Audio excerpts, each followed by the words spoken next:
home is too small and far from the city. With Yunus money, we can afford a house with a garden, pool, and more space for everyone. It's also a smart investment. I disagree. A big house is expensive to maintain, and two of our children will live side.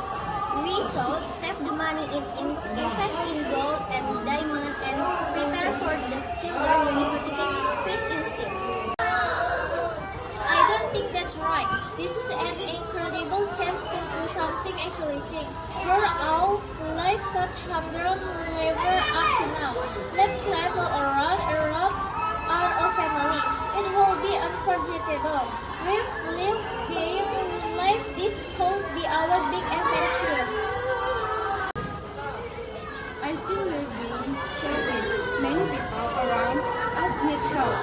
Orphans, the elderly, the poor. Let's donate most of the money.